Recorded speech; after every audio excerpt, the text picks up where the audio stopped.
Today, I wanted to discuss a phenomenon that we experience in so many areas of life.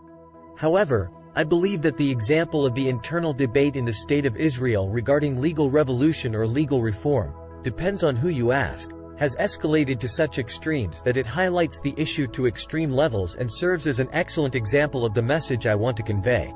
Anyone who has seen a debate on television, between two people from opposite ends of the spectrum, has witnessed a deafening dialogue. Have you ever seen a debate that ended in agreement? Where one says, "Wow, you're right, I've never looked at it that way, never." And it's not a theoretical argument with unclear information sources. In this example, the differences are extreme, concerning an existing concept with a clear definition, like democracy. So how can it be that two wise individuals sitting on opposite sides of the table see the same concept so differently? How can it be that one sees it as a strong democracy, while the other views it as a destructive dictatorship?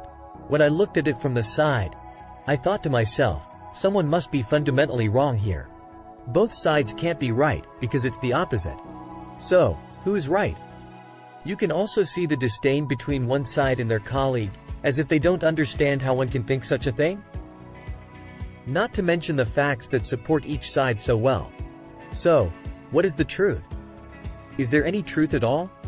The answer is that there is no absolute truth. They are both somewhat right and somewhat wrong, but no one is entirely correct in the argument.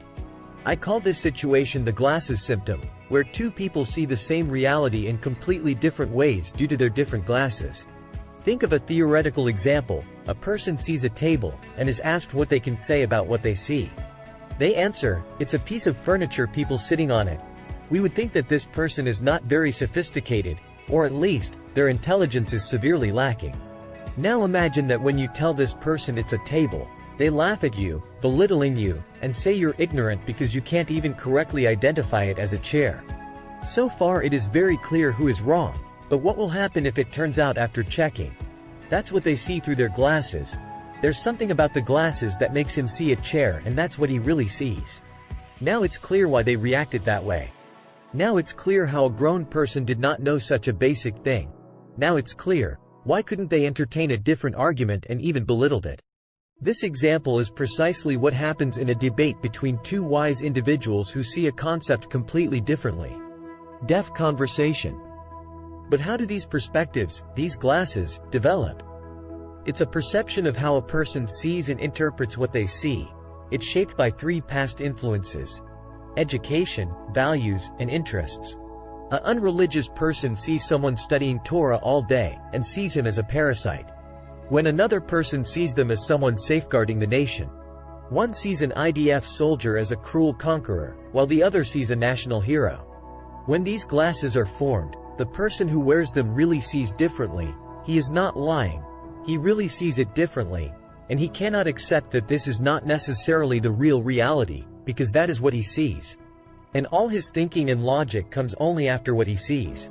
So it is clear that any person who sees differently, as smart as he may be, will not be able to convince someone who bases his reasoning on what he sees. There are studies conducted on supporters of rival sports teams who watched the same game on the screen, and were 100% certain that the referee's decision was wrong while supporting their team's perspective. One team sees a penalty for sure, and the other can swear that there was nothing and the referee was wrong. And they both see the same offer but see through different glasses, in this case of the interest type, but they really see something completely different.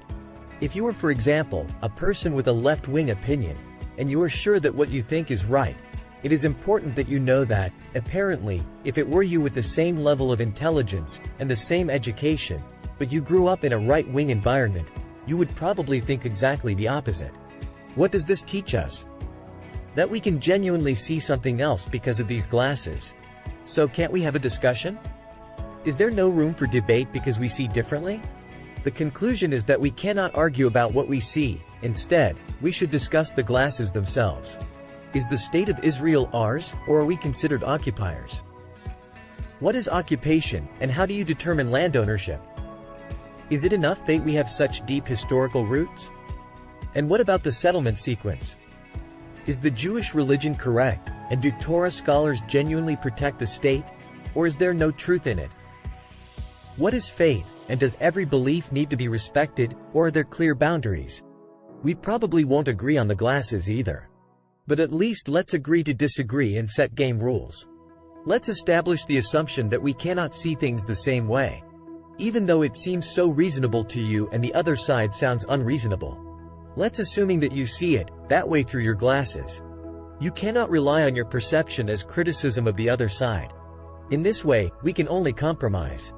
I know, no one likes this word, but it's the only way to coexist with people wearing different glasses. I believe that there is no absolute truth, neither on the right nor on the left, neither in Democrats nor in Republicans, neither in the religious nor in the secular. There are only glasses shaped by the environment. So, stop squabbling and unnecessary arguments about facts. We see things differently and there is no chance of agreement. From now on, we will have a discussion only about the glasses themselves or not have it at all. You are more than welcome to comment and continue this discussion. If you liked the video and want to hear more, press the button to subscribe, and we'll meet in the next video.